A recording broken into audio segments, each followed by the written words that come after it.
Okay. So one of the things I love about this place is dedicated to helping spiritual people live better lives. Is that true? How many of you would identify that you're spiritual? Right? How many of you want to live a better life? Right? How fun is that? Right? Do you realize not everybody identifies with that? There's some people who are just done. They're baked. They don't want to live a better life. They've already got it all figured out. They know exactly how they're going to do it. They're just going to keep doing the same thing they've always done over and over again until they just take their last breath. And there's nothing wrong with that. But that's not what this place is dedicated to. This place is really dedicated to helping spiritual people who are curious to live better lives. And the thing that's mandatory to really hang out here for this place to make sense is you have to be curious. Because if you're not curious, there's really no point in being here. Like, why would you come week after week if there wasn't some part of your soul that was curious to see, is there a way that I could live a better life? Are there spiritual principles and practices and ideas that I could apply to my life in such a way that my life would become fuller and richer, that I could have a deeper relationship with the people around me, feel greater connection to God? Because over and over again, that's what it all leads to.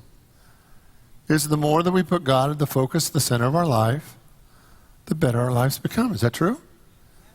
And for many of us, it's a practice. For many of us, we started with this idea that God was out there somewhere. And we were trying to connect with a God that was out there. And the more that we come, the more that we experience the true spirituality, we realize, oh, God's not out there, God's right here. God is right in the midst of me and all around me. And I want to really deepen that connection, and I want to live a life that focuses on that. Myrtle Fillmore, the co-founder of Unity, yesterday was her birthday. And one of my favorite quotes of hers is, all of us sooner or later come to the place in our development where we're no longer satisfied to go on living the old life without acknowledging our oneness with God, without connecting to the source of our being. And for most of us here, we're hungry for that. We want to know more God. We want to know more God in us, more God at the core, at the center of who we are, and to really experience that. How many of you were raised in a family where when you were growing up, you thought everybody lived the way you lived?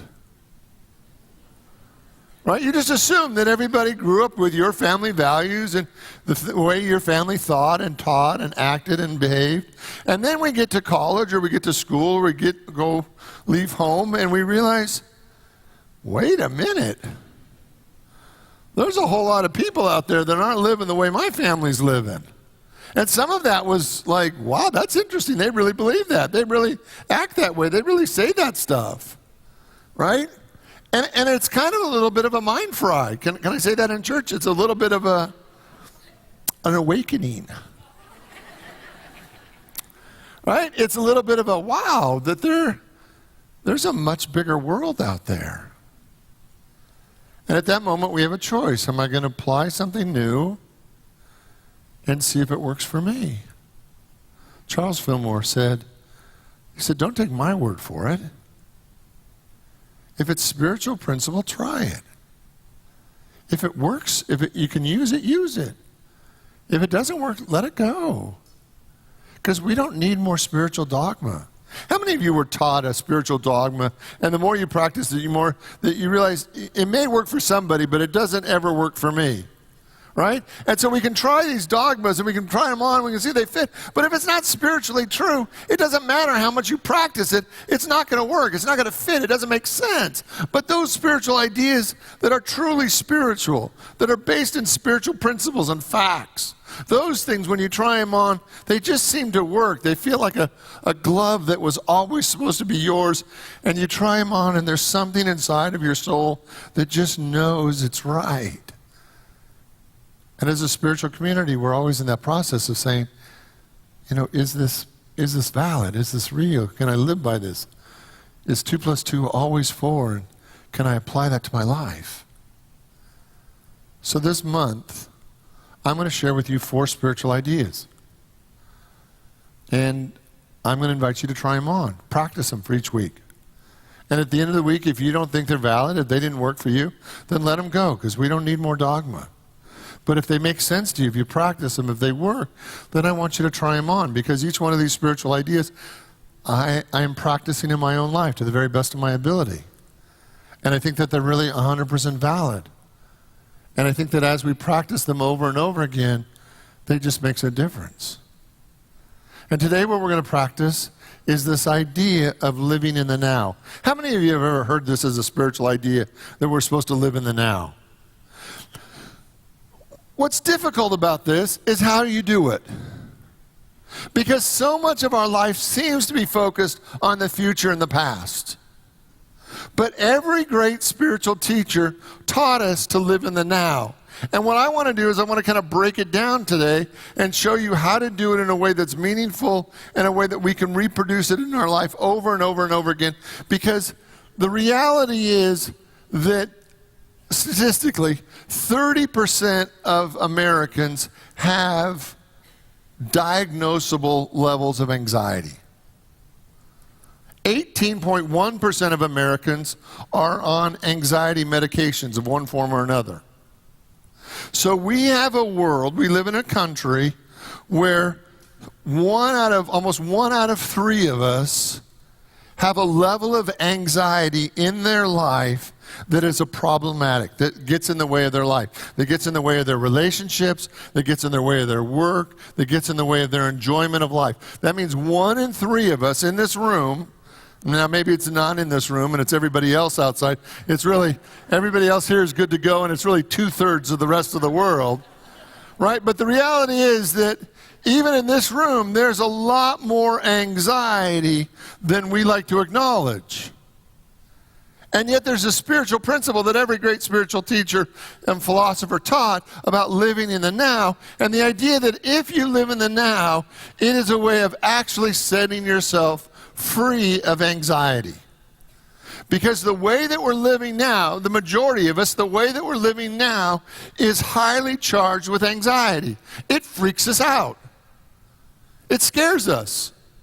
We don't know about tomorrow. We worry about next week. We worry about our kids. We worry about our relationship. God knows we worry about who's going to be elected as the president.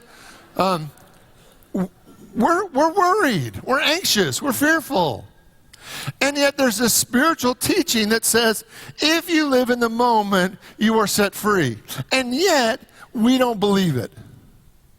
We believe that if we stop worrying about our future, we're not going to have a future. If we stop worrying about our kids or our work or our relationships or our job or our business, we believe it's not going to work out. So we believe that somehow it's our responsibility to stay anxious enough that we create a better future. But that whole premise is kind of weird, right? That anxiety is going to produce a better future. Right? And spiritually, what we believe over and over again is that the inner life produces the outer experience. Is that true? That the inner life, your inner experience produces your outer experience. And yet, so if we believe that anxiety on the inside creates more life experiences of anxiety, being anxious is absolutely the worst thing you can do.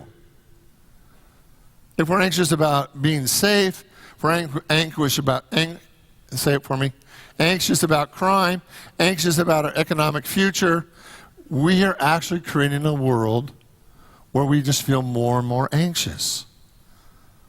So what if today we decide we're actually going to apply what every spiritual teacher taught? Couldn't hurt, right? How wrong could they be?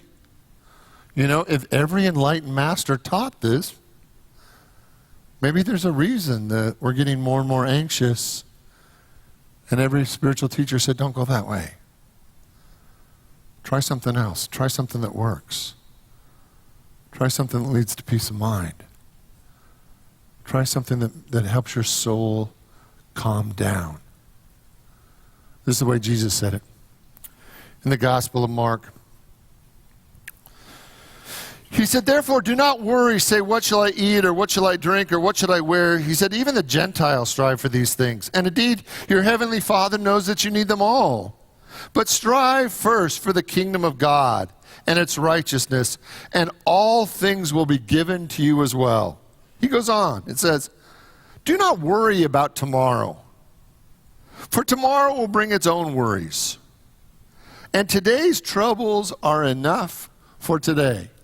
How many of you feel like you have enough trouble for today? That you don't need to go looking for tomorrow's troubles today? That you got enough drama? If you don't have enough drama, there's always Jerry Springer. He's on 24 hours a day, 7 days a week. I mean, if you want more drama, we got television loads of drama, right? And then he went on to say in Luke 12:25, who of you by worrying about anything can add a single hour to your lifespan? So if you cannot handle such small things, why do you worry about the rest? And Buddha said it this way: do not dwell on the past. Do not dream even of the future. Concentrate your mind on the present moment. Emily Dickinson said, forever is composed of nows. And Eleanor Roosevelt said, the purpose of life is to live it, to taste the experience to its utmost, to reach out eagerly without fear to newer and richer experiences. Ralph Waldo Emerson said, write it in your heart that every day is the best day of your year. Henry David Thoreau said, you must live in the present. Launch yourself into every wave. Find your eternity in each moment. Fools stand on their island of opportunity and look toward another island. There is no other land. There is no other life. There is only this moment. And Walt Whitman said, happiness, not in another place, but this place. Not in another hour, but in this hour. And my favorite philosopher said it this way: what day is it? It's today, squeaked Piglet. Oh, Pooh said, it's my favorite day. So if Jesus, Buddha, and Pooh all agree on something, right? I'm bringing out the heavy guns when I bring Jesus, Buddha, and Pooh to get you to make a spiritual change, right? Because the deal is that every spiritual teacher taught us to live right here, right now. So what does that mean? It means that instead of thinking about your past, instead of worrying about your future, you're going to bring your full focus into this moment. You're going to ask yourself, what am I feeling in this moment? What do I want in this moment? How does the sun feel on my skin in this moment? How does it feel to be alive in this moment? Can I feel my own heart beating? Can I feel the breath go in and out of my body? Can I feel the joy of simply being alive in this moment? Well, Richard, if I'm doing all that, I don't have time to plan for tomorrow. I don't have time to even worry about everything I've done in the past and all my regrets that I have. I know, isn't it beautiful? What if for just one day you lived fully in each moment, and when each moment expanded into the next moment, you were willing to take that ride, knowing that in each moment, if you were fully into that moment, that every moment that was created from it would only become greater and greater and greater, because what we teach is that the inner life creates the outer experience. So if we have peace in a moment, if we know the ecstasy of God in a moment, if we're enjoying a moment, then every moment that comes out of that moment has to be the fulfillment of that moment. Because if your inner life is the creator of everything, then the more that you know peace, the more that everything in your life works. And 30% of us could be diagnosed with profound anxiety. I want you to hear that conflict. That every great spiritual teacher brings us into the moment. And when we don't live in the moment, it freaks us out. I am fully committed to this moment. Will you say that with me? I am fully committed to this moment. Now let's say it like you actually mean it. Together? I am fully committed to this moment. One moment, just like it's fun. Ready? I am fully committed to this moment. So today I'm going to give you 5 reasons why I absolutely believe that we need to live in the moment. Number 1, the present moment demands that you take dominion over your thoughts. Can I read that again? The present moment demands that you take dominion over your thoughts. How many of you ever had a hard time meditating? Right? Why is that? Well, for most people, the reason we don't meditate, we'll say it's because we don't have enough time. But that's not really true. The reason we don't meditate is that we have a really hard time taking dominion over our thoughts. We sit down to get quiet to meditate, and what happens is that we become painfully aware of how out of control our mind is. That our mind is going a mile a minute. It's thinking about this and the cleaning out the garbage disposal, and it's thinking about cleaning out the refrigerator, and did I do the ironing, and I wonder if I got to sack lunch to them in time for school. And our mind is going so fast that we know no peace. And so we can't sit down and meditate because our mind has been let loose, and it's a crazy monkey mind. And living in the now actually demands that you take dominion over your thoughts. That you take dominion over your mind. That every time you want to think about your past, you say, no, I'm going to stay in this moment. And every time you want to think about your future, it's no, I want to stay in this moment. What am I feeling in this moment? How does it feel to be me in this moment? What do I want in this moment? How does it feel to feel my heartbeat and my breath in this moment? How can I completely move into this moment? And what begins to happen if you're committed to living in the now is that you actually learn how to master your own mind. And a soul that learns how to master their own mind is set free. So every time you want to go to the past and tell that story one more time, how many of you have 3 or 4 stories that you just love to tell? And everybody that loves you has heard this story so many times, really, that they just never need to hear that story again. They can probably tell it better than you can tell it, right? Right? So what would happen if you didn't tell that story one more time and you just stayed in the present? How many of you have a favorite fear? Right? That when you're bored, you just kind of scare yourself with, right? Right? And what would happen if you just took dominion over that and just brought it down to the moment and just said, I'm going to live right here today. I'm going to live right now today. I'm not going to go backwards. I'm not even going to go forwards. I'm going to stay right here and take dominion and mastery over my own thoughts. That's 1. 2, expands and heightens our experience of the moment. One of the things that happens when you're not spending all your time in the past or the future, you actually get to have profound moments in the middle of your life. You can actually feel connected to people around you. You actually feel connected to God. Everything, your joy, your peace, your love, your gratitude, actually goes through the roof because you're actually in the moment you're having. You're not ahead of it. You're not behind it. You're actually in the moment you're having. And when you're in the moment you're having, it opens to this incredible sense of bliss, of joy, of gratitude, of peace, because you're actually where you're supposed to be. And it's like, well, Richard, I don't really want to be where I'm supposed to be. Right? I want to be back there. I want to be up here. And it's like, no, really, you don't. Because when you live like that, it never leads to peace. But when you actually come into the moment and take the moment deep and have the experience that's right in front of you, it's like when the sunset is right in front of you, actually let yourself have it. When your grandkids are playing right in front of you, actually let yourself have it. When your spouse is actually in front of you, stop thinking and just be where you are. And see if everything in your life doesn't go from black and white to Technicolor. Because your mind isn't arguing with reality. What if you got to be right there? 3,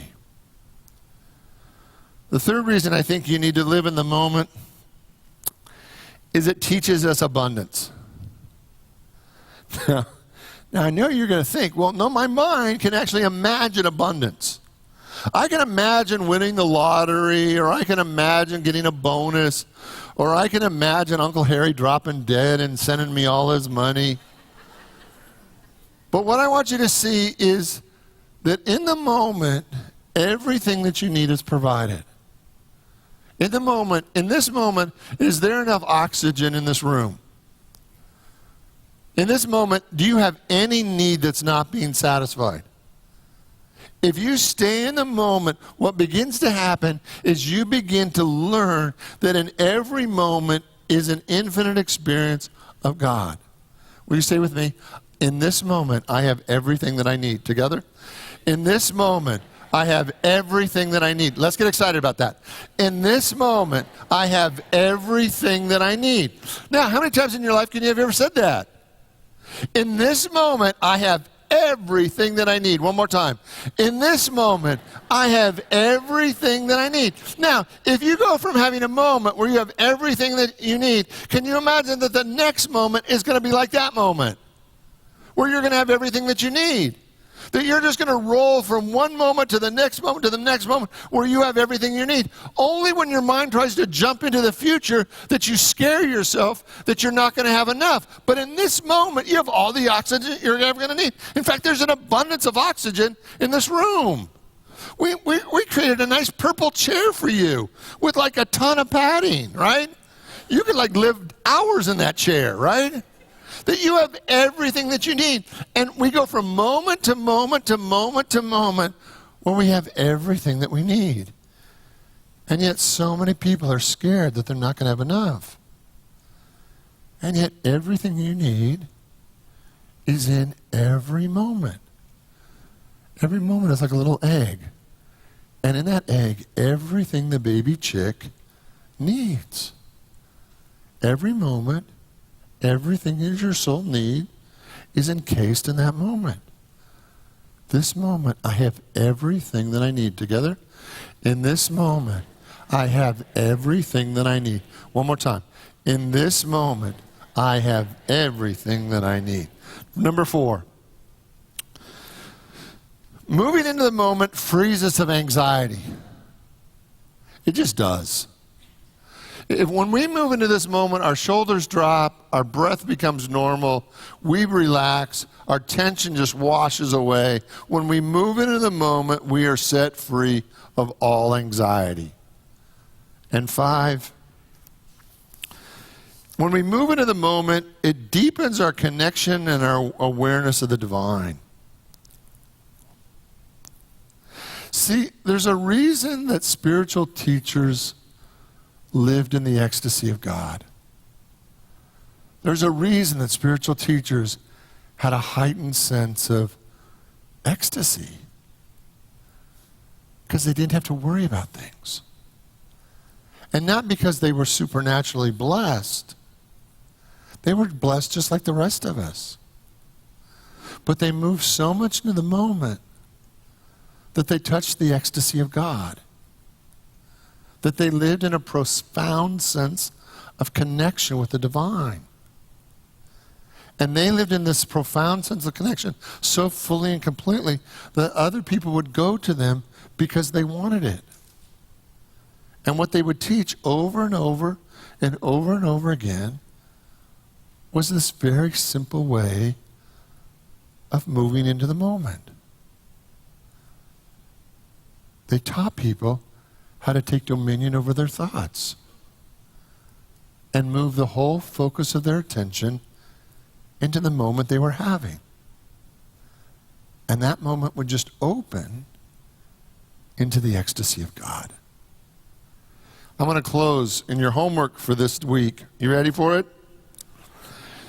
Your homework for this week is I want you to live 1 week in the moment. 1 week in one moment at a time. Now, if that overwhelms you, then pick Tuesday. Really? Nothing important ever happens on a Tuesday. Right? There's Monday, you got to go to work. There's things that have to get done on Monday. Wednesday, you're getting ready for the weekend. But Tuesday, Right? Tuesday's really just a space, right? So if you spent one day in the moment, Tuesday's your day. And Tuesday, what I want you to do is bring your full attention into every moment. Not go forward, not go back, not worry about your future, not think about all the mistakes you've made in the past, but just be present in the moment. And I have 3 statements, 3 thoughts that I'm going to invite you to think. Here they are. Number 1, this moment is all that matters. Will you say that with me? This moment is all that matters. 2, this moment has my full attention. Together? This moment has my full attention. One more time. This moment has my full attention. And number 3, this moment holds the ecstasy of God. Will you say that with me? This moment holds the ecstasy of God. One more time. This moment holds the ecstasy of God. 1 week. That's all I'm asking. You can go back to being freaked out next week. You can. You can go back to all the things you're doing, trying to manage your stress. This week, I want one thing. You take dominion over your thoughts. And every time you realize you're anxious, it's like, okay, am I thinking about the past? Am I thinking about the future? If I am, I'm going to bring myself into this moment and ask myself a couple questions. In this moment, what am I feeling? In this moment, what do I want? In this moment, can I feel God? Are you ready? Let's pray. I invite you to open your mind, your heart, your soul to the activity of God that is right here, right now. And this week, I invite you into a new relationship with God and with life. A relationship that actually sets your soul free of all anxiety. That you no longer need to worry about your life and what you will eat and what you will wear and what will happen next and how you'll pay for this or that, because God knows you need all those things. But God's going to ask you just to be present. And this, in every moment, just put your focus on God. Just put your focus on right where you are. For the glory of God is right here, right now. And so it is. Amen. God bless you all. Have a great week.